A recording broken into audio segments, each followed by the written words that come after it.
Next component of the business plan is operations. Under the operations, the nitty-gritty of the supply chain and its management are discussed. In this head, the business plan will give details about the sources of technology, the manufacturing process. For example, if you are starting a business enterprise for manufacture and marketing of curry powder or chili powder, so the raw material is red chili. So the manufacturing process is drying the red chili, then stacking the red chili. Next is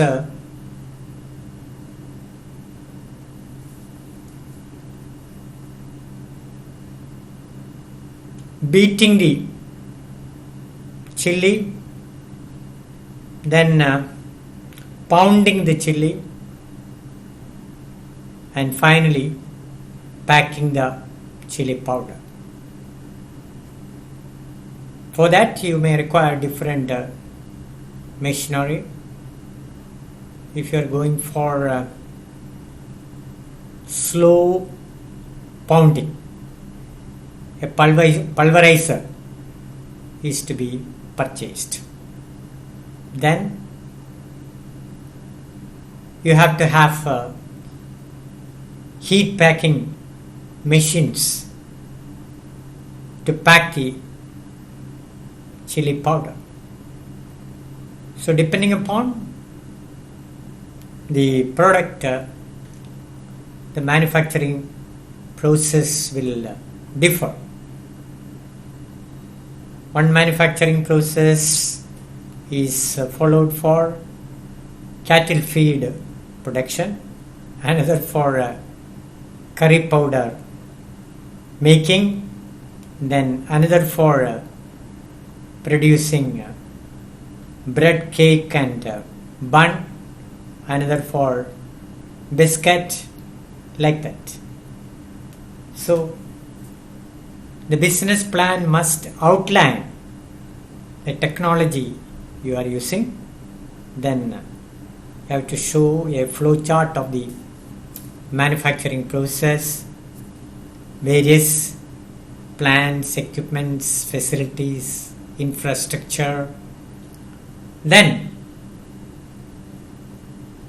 a human resource plan must also be shown. How many technical employees are required, how many unskilled laborers are required, then the management team consisting of the managing director, finance officer, marketing officer, research and development officer, finance officer, production officer, like that. Then the supply chain for your raw materials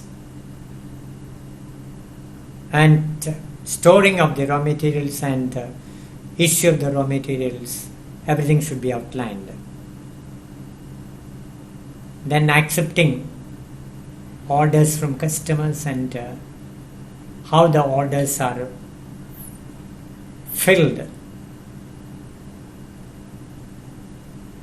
Quality control. I've gone to Eastern factory at Adimali. So they have a lab, quality control lab established with the financial and technical support of Spices Board for the procurement of raw materials. All the raw materials, coriander, red chili, ginger, and other spices, cardamom. It will be tested in their laboratory, and only if it is matching with the quality standards, the spices will be bought. And finally, the final product, the finished product, will also be subject to quality control. So in the case of food materials, see the sales demands, compliance with the safety and quality standards prescribed by the Food Safety and Standards Authority of India. Then research and development wing. If new recipes are to be developed, I know personally how products are developed in Eastern as well as double foods. So they take the feedback from the customers and improve the quality of the products. If a product is not found good by the consumers, then naturally they will be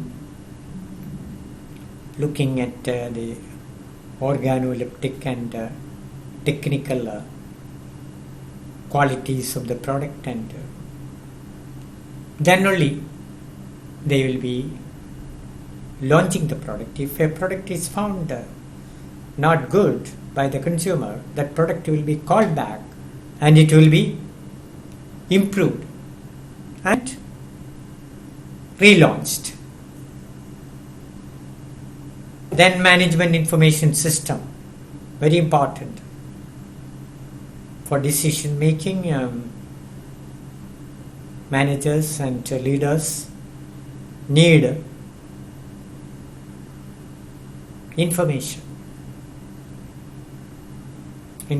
about the sales, information about the quality of the products, information about price of the raw materials, information about suppliers, like that.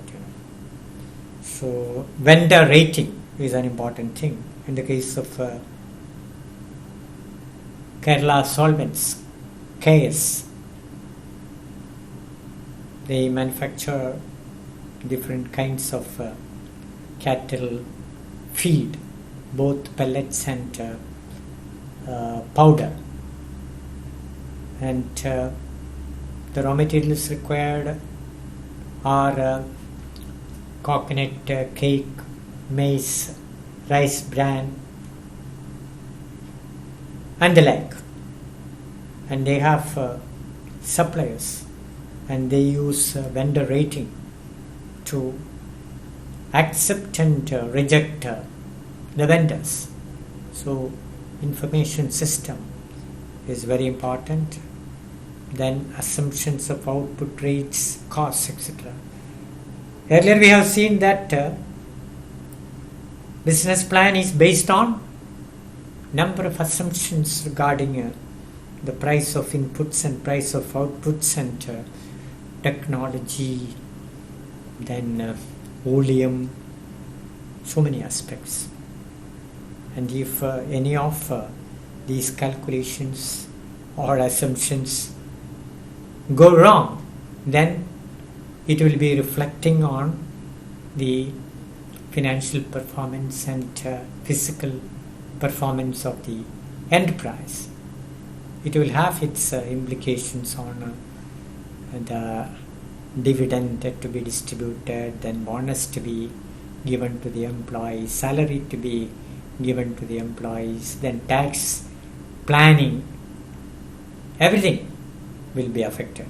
So in the business plan, you have to give a detailed account of the various operating systems. Next is the organizational plan and the organizational structure. The core activities are to be identified, and the allied activities are to be identified, and a value chain must be designed and operated. Value chain consists of the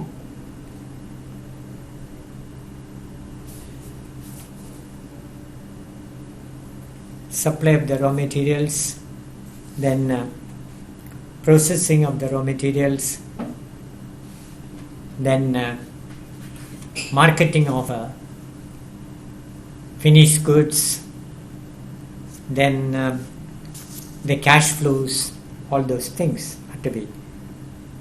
Some activities which may not be adding any value should be outsourced. So a decision as to make or buy is to be made by the top management. Then the division of responsibilities should be clearly outlined. What are the job responsibilities of each manager must be clearly spelled out so that there is no confusion. So what I mean is there should be an organizational chart which outlines the division of delegation of responsibilities among the various managers.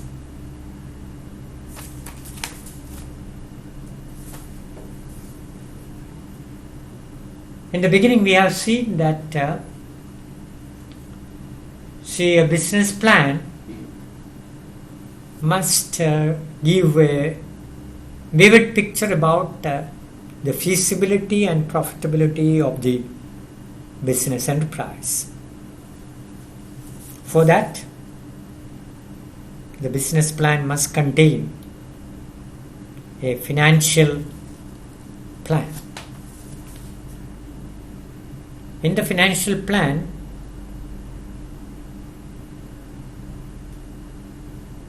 there will be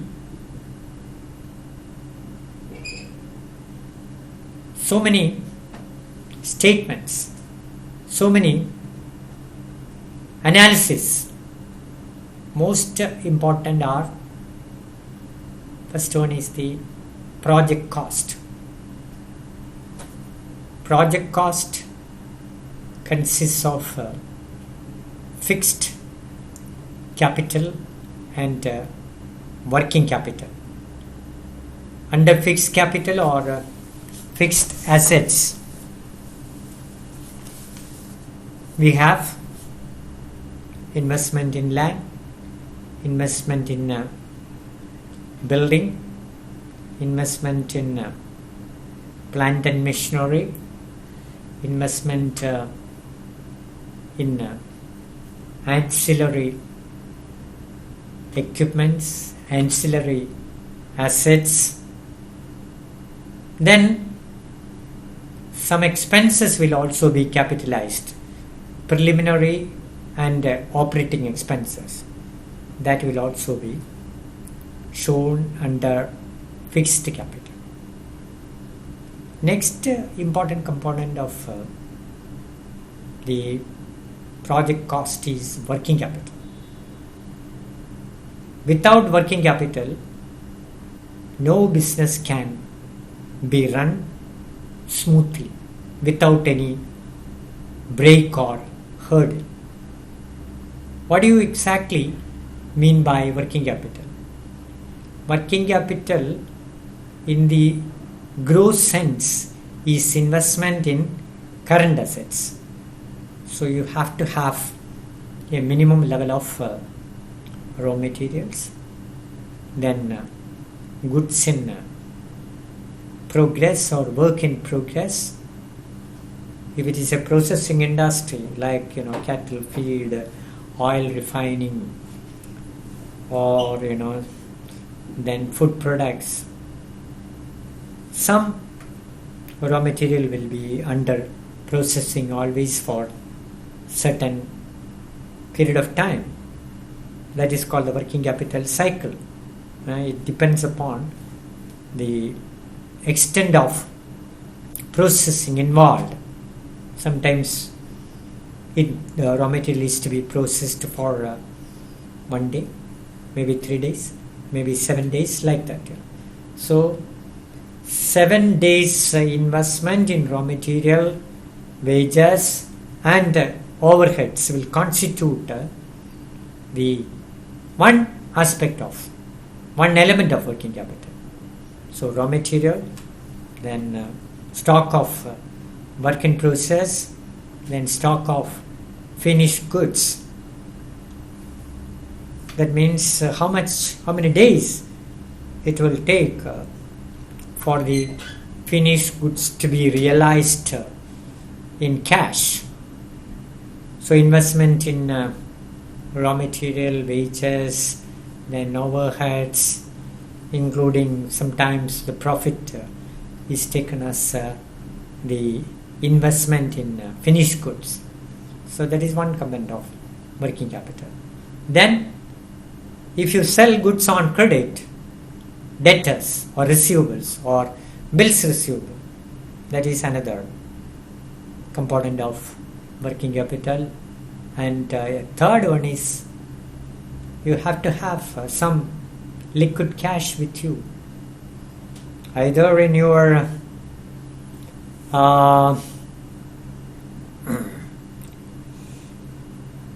business or in the bank. You have to keep some amount of cash to meet various expenses like payment of wages, payment of carriage inwards, carriage outwards, then meeting rent, rates and taxes, repairs, traveling expenses, like that.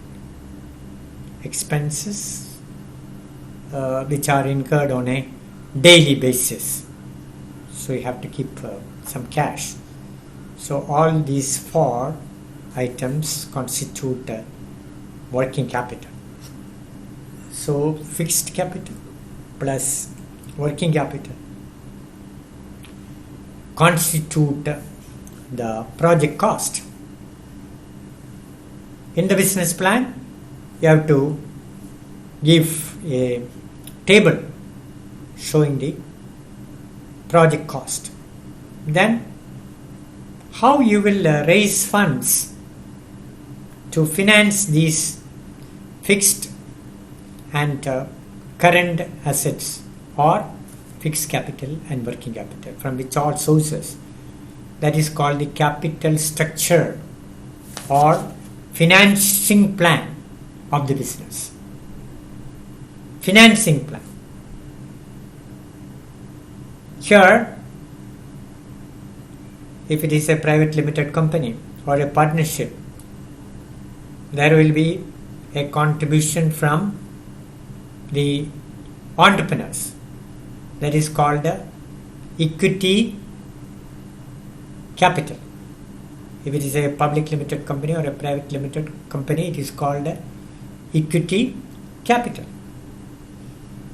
That will be a certain percentage of the total project cost, maybe 10%.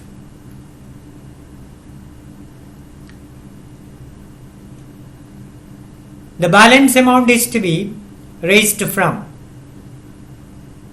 financial institutions or from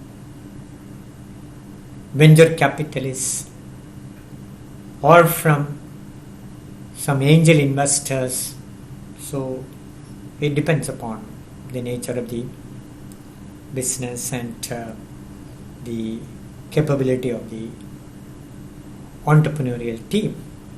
So another aspect is debt or loan. In certain cases, the government will be giving some subsidy to the business, subject to a certain percentage of the total investment in the plant and machinery, okay, not exceeding a certain amount, like that. So that is a grant, okay. So grant. Then the state government may be giving some margin money, okay, which is part of the equity capital. So if 10 lakhs is required, 10% is required as equity contribution by the promoters, then a certain percentage of that will be given by way of a loan by the state government. Okay, that is called margin money, like that. So that margin money is also a source of funds. So this is what is called project cost and sources of funds. Next is the business plan must show the projected income statement and projected balance sheet and the cash flow statement.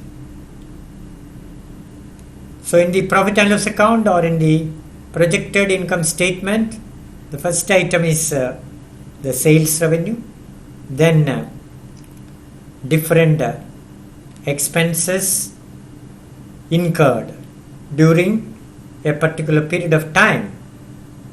Mainly, if it is a manufacturing enterprise, material consumption, then direct wages, then indirect expenses like salary of administrative staff, then rent, rates, taxes, telephone charges, traveling expenses, then repairs and maintenance of the machinery. Another very important item is depreciation for the wear and tear of the plant and machinery. Then once the manufacturing and administrative and selling and distribution expenses are deducted from the sales, you will get the net profit, and from the net profit you have to deduct the tax and you will get profit after tax, and this is profit, and this is different from the cash from the operations. If you have to get the cash from operations, you have to add non-cash expenses. They are expenses, but no cash outflow is there. Depreciation is one non-cash expense. Then preliminary and operating expenses written off, that is another non-cash expenses. So if you add non-cash expenses like depreciation and preliminary and operating expenses written off to the profit after taxes, what you get is cash from operations, and that is more important than the net profit. That is the exact amount of cash you are generating from your core business activity, and that you will be utilizing to repay the loan and the payment of interest and some other capital payments or capital expenditures. So the banks are also, when they give a loan to the business, will be looking at the cash from operations rather than net profit. Even if the business is making huge or reasonable net profit, it may be starving for, it may be short of cash. So cash is the king of any business. So the entrepreneurs must ensure that the business has enough cash with them. Otherwise they have to run from one pillar to another pillar to meet various expenses.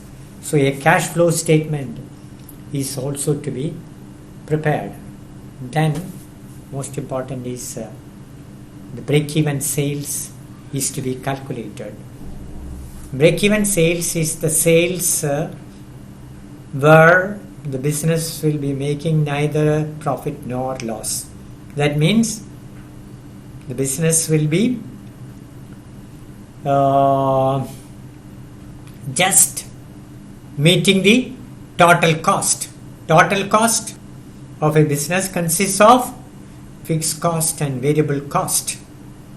And the difference between sales revenue and variable cost is called contribution. Contribution is what the revenues contribute to meet the fixed cost. Only after meeting the fixed cost the business will be making any profit. So every business must know at what sales you will be breaking even, neither profit or no loss. The earlier you reach the break-even point, the better. If you can reach the break-even point at a lower capacity utilization, the sustainability of the business is higher.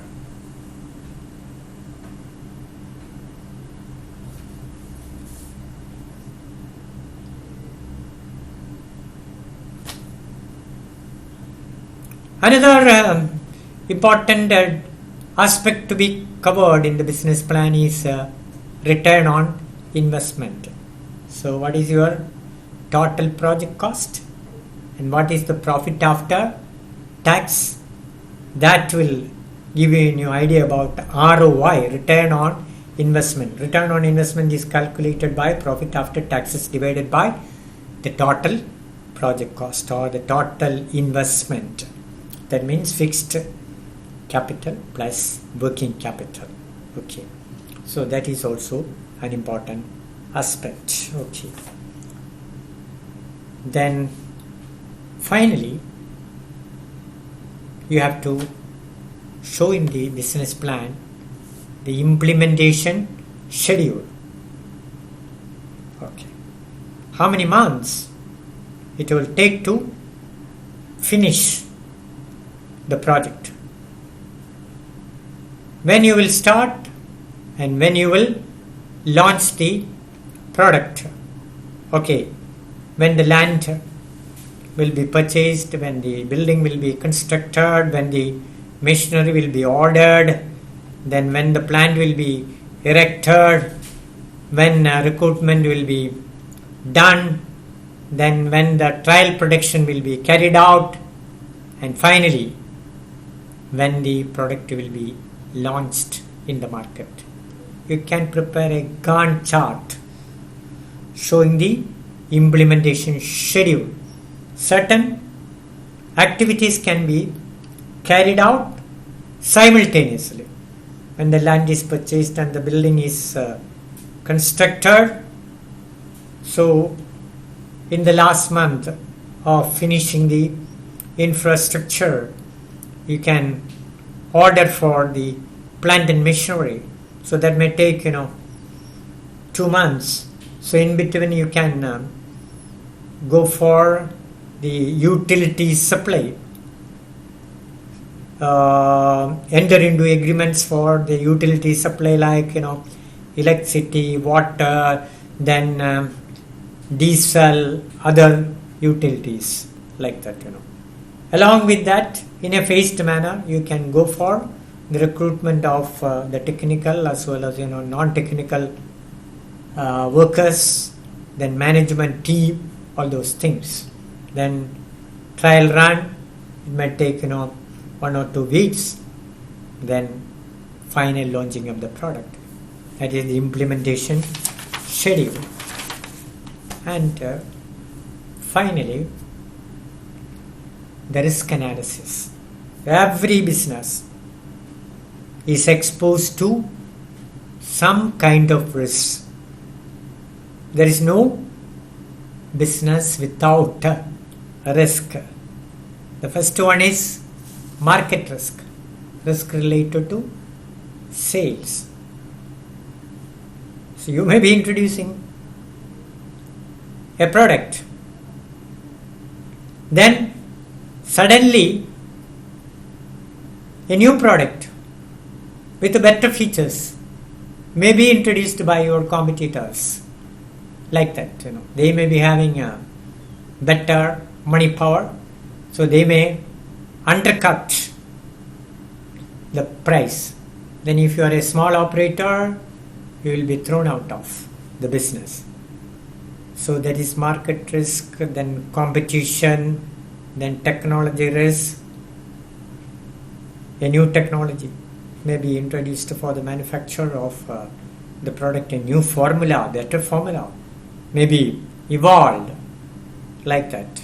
So you have to anticipate, expect such risk. Regulatory risk. Food Safety and Standards Authority of India regulations, you have to comply with regard to the ingredients. Certain ingredients, see the presence of insecticides, the presence of lead. See, some time ago the noodles of Nestle were banned because of the presence of some lead content and some insecticide residues. So such issues are there. Then financial risk.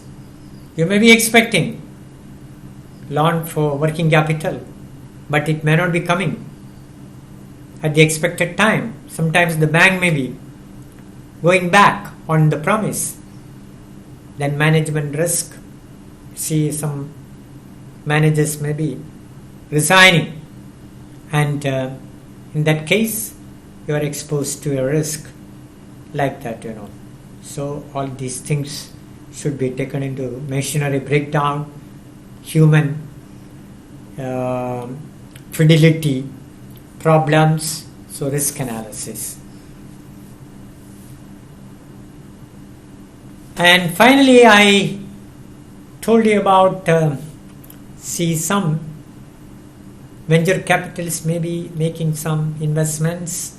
They may be joining the management team. They look for appreciation for your investment. They never remain with an industry for a long period. Their interest is for a short period. So they should know the growth prospects. Afterwards, they should know how they can take out their investment. That is called an exit plan. Okay, exit plan for the venture capitalists or the angel investors or for some other kind of impact investors, like that. And again, if your business is not succeeding, not becoming profitable within a minimum period of time, then how will you go out of this business? So that is also to be explained very clearly in the business plan.